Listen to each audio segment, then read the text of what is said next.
वो इंजीनियर जिसे मस्जिद नबवी की तामीर पर अल्लाह का मौजज़ा दिखाई दिया। मोअज़्ज़िज़ दोस्तों, मैं माजिद मलिक और आप तमाम देखने और सुनने वालों को अस्सलाम वालेकुम।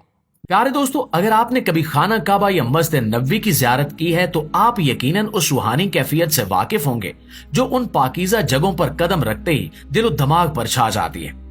दुनिया के झमेलों से दूर एक ऐसा सुकून, एक ऐसा नूर जो इंसान को अपनी हकीकत का एहसास दिलाता है, अपने रब की कुर्बत का पैगाम देता है। लेकिन कभी आपने सोचा कि इन मुकद्दस मकामात की तामीर और तजदीद के पीछे कौन लोग होते हैं? वो कौन खुश नसीब होते हैं जिन्हें अल्लाह ताला अपने घर की खिदमत के लिए चुन लेता है? आज की इस वीडियो में हम बात करेंगे एक ऐसे इंजीनियर की जिसने ना सिर्फ मस्जिद नबवी और मस्जिदुल हराम की तामीर नौ की निगरानी की, बल्कि अल्लाह ताला ने एक ऐसा मौजज़ा दिखाया कि सुनकर आपकी आंखें भी नम हो जाएंगी। लिहाजा आपसे गुजारिश है कि इस वीडियो को आखिर तक जरूर देखिएगा। तो प्यारे दोस्तों, वो अजीम शख्सियत जिसकी बात हो रही है उनका नाम डॉक्टर मोहम्मद कमाल इस्माइल था। आप मिस्र से ताल्लुक रखने वाले एक निहायत ही ज़हीन, सादा, इबादत गुजार और नेक इंसान थे। बचपन से ही इनकी जहानत सब पर जाहिर हो चुकी थी। यही वजह थी कि वो मिस्र के तालीमी निजाम में सबसे कम उम्र तालिब इल्म थे जिन्होंने हाई स्कूल मुकम्मल किया।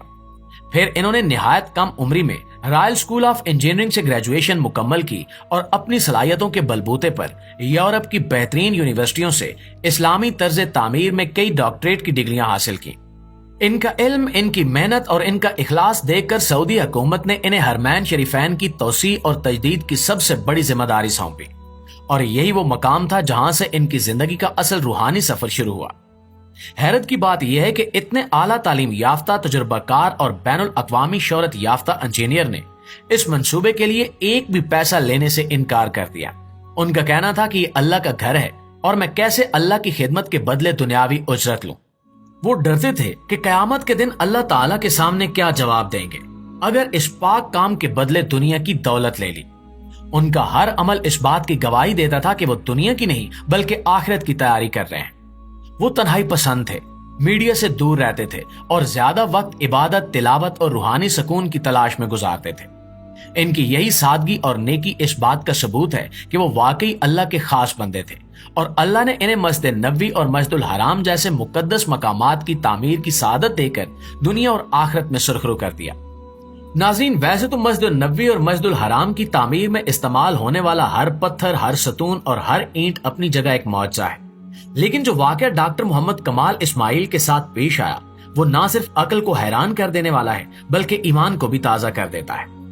जब सऊदी हुकूमत ने हरम की तौसीक के बाद मस्जिद नबवी की तामीर का हुक्म दिया तो बादशाह ने डॉक्टर कमाल इस्माइल से कहा कि वही खास सफेद संगमरमर दोबारा इस्तेमाल किया जाए जो पहले हरम शरीफ में इस्तेमाल किया गया था। ये संगमरमर निहायत खूबसूरत, सफेद और कुदरती ठंडक रखने वाला एक नायाब पत्थर था जो सिर्फ लबनान के पहाड़ों में पाया जाता है। खास बात यह है कि यह पत्थर गर्मी में भी ठंडा रहता है और लाखों हाजियों के कदमों के नीचे कभी गर्म महसूस नहीं होता। डॉक्टर साहब ने यह पत्थर 15 साल पहले यूनान से खरीदा था और अब इन्हें यह डर था कि शायद वो कंपनी अब मौजूद ना हो या वो मार्बल फरोख्त हो चुका हो। मगर उम्मीद के एक धागे को थामकर वो उस कंपनी से राब्ते के लिए निकल पड़े। जब कंपनी के दफ्तर गए तो पता चला कि वो सारा मार्बल बरसों पहले फरोख्त हो चुका है।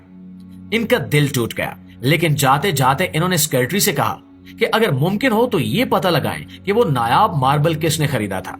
और प्यारे दोस्तों, अल्लाह की शान देखिए कि अगले ही दिन इन्हें कॉल आई कि वो कंपनी जिसने 15 साल पहले मार्बल खरीदा था वो सऊदी अरब में है। डॉक्टर साहब फौरन वहां पहुंचे और जब मालिक से तफसील पूछी गई तो पता चला कि वो कीमती सफेद मार्बल आज तक गोदाम में पड़ा है, किसी ने इस्तेमाल ही नहीं किया।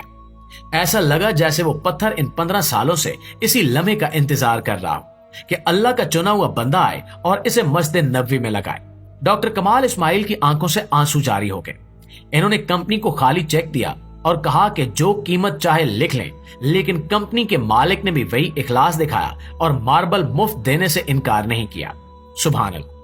प्यारे दोस्तों, ये कोई आम वाकया नहीं बल्कि एक वाज़े मौजज़ा था जिसमें अल्लाह ताला ने अपना निजाम दिखाया कि जब नीयत खालिस हो तो रब रास्ते खुद बनाता है, पत्थरों को भी महफूज रखता है और दिलों को बदल देता है।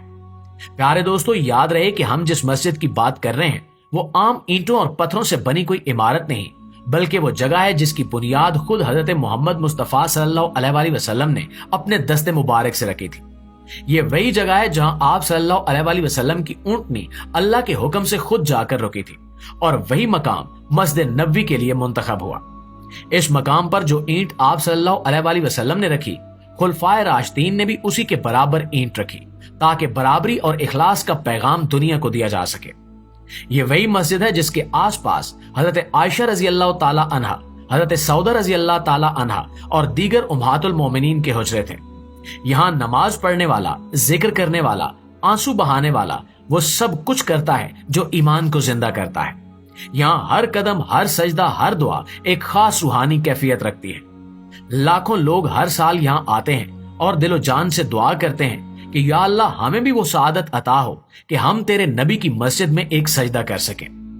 یہ وہی جگہ ہے جہاں دنیا بھر کے مسلمانوں کے دل جمع ہوتے ہیں، جہاں ہر زبان، ہر نسل اور ہر ملک سے آئے ہوئے لوگ صرف ایک ہی مقصد سے جمع ہوتے ہیں، یعنی اپنے رب سے جڑنے کے لیے، اپنے نبی سے محبت کا اظہار کرنے کے لیے اور اپنے گناہوں کو دھونے کے لیے۔ پیارے دوستو، سوچئے کہ کتنے خوش نصیب ہوں گے وہ لوگ جنہیں اللہ تعالیٰ نے اس مسجد کی خدمت، اس کی تعمیر اور اس کی حفاظت کا موقع دیا۔ ڈاکٹر کمال اسماعیل انہی میں سے ایک تھے، جن کی سادگی، اخلاص، علم اور عبادت نے ان کے نصیب میں اللہ کا گھر لکھ دیا۔ یہ وہی مسجد ہے جہاں صرف پتھر نہیں لگائے گئے، بلکہ نیتوں کی پاکیزگی، دلوں کی سچائی اور آنکھوں کے آنسو جذب کیے گئے۔ یہ وہی مسجد ہے جس کی حفاظت خود اللہ تعالیٰ فرماتا ہے، اور جس کے تقدس پر آنچ آتی ہے تو اللہ اپنے نیک بندوں کو خوابوں کے ذریعے بیدار کر دیتا ہے۔ اور دوستو، ایسا ہی ایک واقعہ سلطان نور الدین زنگی کے ساتھ بھی پیش آیا، جنہیں اللہ تعالیٰ نے مسلسل 3 راتوں تک ایک ہی خواب دکھایا۔ خواب میں نبی کریم صلی اللہ علیہ وآلہ وسلم خود تشریف لائے اور فرمایا کہ اے نور الدین، میری مدد کو آؤ، 2 لوگ میرے جسم تک پہنچنے کی کوشش کر رہے ہیں۔ یہ سن کر سلطان کا دل کانپ اٹھا، آنکھیں اشکبار ہو گئیں اور وہ بغیر کسی تاخیر کے مدینہ منورہ روانہ ہو گئے۔ جب وہاں پہنچے تو انہوں نے بہت خاموشی سے تحقیقات کی، اور آخر کار 2 ایسے افراد کو تلاش کر لیا گیا جو بظاہر بڑے نیک، عبادت گزار اور روزے دار نظر آتے تھے، مگر ان کے دل میں ناپاک ارادے چھپے ہوئے تھے۔ جب ان کا کمرہ کھولا گیا تو سب کے ہوش اڑ گئے۔ وہاں ایک سرنگ کھودی جا رہی تھی جو سیدھی نبی پاک صلی اللہ علیہ وآلہ وسلم کے جسم اطہر تک جا رہی تھی۔ یہ منظر دیکھ کر سلطان نور الدین زنگی کی آنکھوں سے بے اختیار آنسو بہنے لگے، اور وہ سجدے میں گر کر رب کا شکر ادا کرنے لگے کہ اس نے اپنے نبی کی حرمت کی حفاظت کے لیے انہیں چن لیا۔ اس واقعے کے بعد سلطان نے روضہ رسول کے ارد گرد سیسا پگھلا کر زمین میں ڈالا تاکہ دوبارہ کوئی اس مقام مقدس تک رسائی حاصل نہ کر سکے۔ اور دوستو، یہ صرف ایک واقعہ نہیں بلکہ ایک عظیم معجزہ تھا، جو یہ بتاتا ہے کہ مسجد نبوی نہ صرف ایمان والوں کے سجدوں سے آباد ہے بلکہ اللہ کی حفاظت میں ہے۔ جس طرح ڈاکٹر کمال اسماعیل کو مسجد کی تعمیر کے لیے منتخب کیا گیا، اسی طرح سلطان نور الدین زنگی کو اس کے تحفظ کے لیے چن لیا گیا۔ اور یہ سب اس بات کی دلیل ہے کہ جب نیت صاف ہو، نیت خالص ہو اور قدم اللہ کی رضا کے لیے اٹھے ہوں تو اللہ خود مدد فرماتا ہے، خواب دکھاتا ہے اور حفاظت کے اسباب پیدا کر دیتا ہے۔